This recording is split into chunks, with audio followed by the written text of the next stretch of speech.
Good morning, grade 6. Today our lesson is about fossils. It's a very easy lesson and I know all of you probably studied it before, but today we're going to talk about more details. Now, fossils are pieces of remains of animals, dead animals from the past. They are found in sedimentary rocks and they tell us many informations about these types of animals. Some of them are animals that went extinct, like the dinosaurs. You can see it here in this picture. And some of them are of animals that are still alive, like here in this picture. You can see this is a fern. This type of plant still lives these days. And you can see the fossil of it. This is a fossil print in coal. And you know what coal is. It's the thing that we use it to fuel trains.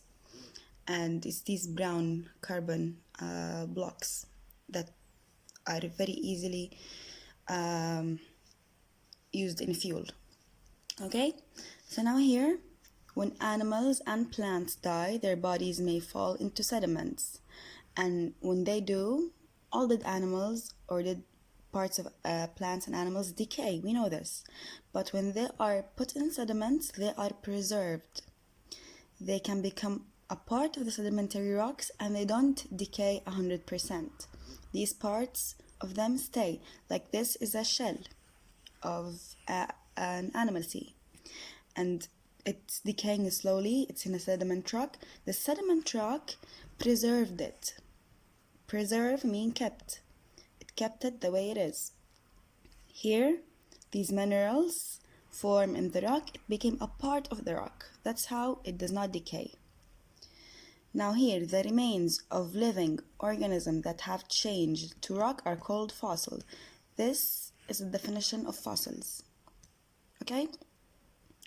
And here, there's the other type of fossils. Not all. First type is the old part of the animal. The second type is a print. It's called a print, which is a footprint or a handprint, just a part of the animal that's set in stone. It's like when you have a cement, a liquid cement, and you put your hand in it, it keeps a print. It's just the same way.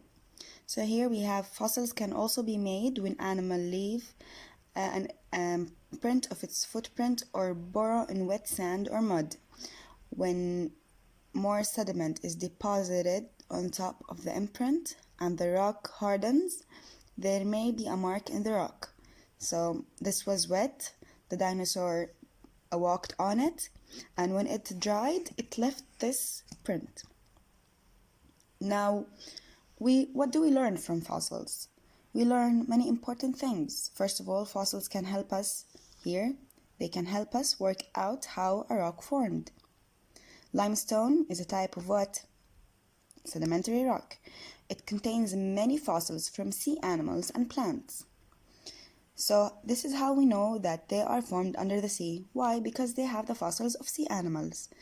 Now coal, we know it's not formed in sea because it has the fossils of plants or animals that live on the ground. Here, sometimes coal contained fossils of plants that look like ferns. So we know that coal was not formed under the sea.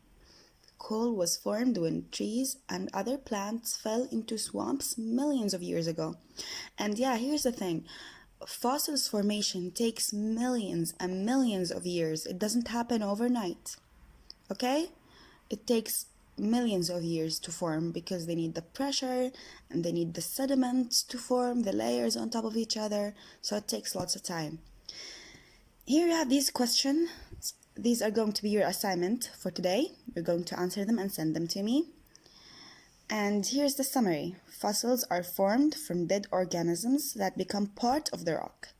Fossils tell us how some rocks were formed, like the coal, it was formed on land, and the limestone, it was formed on sea, based on the type of animals that we found the fossils of.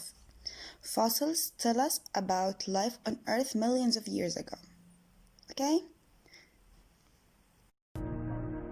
Like buried treasure, they lie hidden from sight. Echoes of an ancient past, they whisper secrets and tell tales once lost to time. Fossils are remnants or impressions of ancient organisms that are naturally preserved in stone. While there are hundreds of fossil types, they are often grouped into two major categories: body fossils, which are the preserved remains of plants and animals, and trace fossils, which are records of an animal's behavior, such as footprints. Together, they form the fossil record, a primary account that tells the story of life on Earth through stone. Fossilization, or the process of preserving organisms in stone, can occur in countless ways. These methods are largely grouped depending on whether the organisms are altered during the fossilization process. Fossilization that does not alter a specimen can help to preserve its original form and texture. Among many methods, this group includes organisms that have been frozen, preserved in tar pits, and mummified. One special case involves trapping organisms, oftentimes insects, in amber. This process begins when an organism is covered in tree sap. The sap, or resin, forms a protective seal around the entrapped organism. Over time, the soft resin hardens and turns into amber, with the organism suspended within. This process creates a biologically inert tomb for the organism, allowing its soft tissues to be remarkably preserved. Other fossilization methods change the specimen as it is being preserved. For instance, carbonization transforms soft tissues into thin black films of carbon. In fact, countless layers of carbonized plant material create a well-known fossil fuel: coal.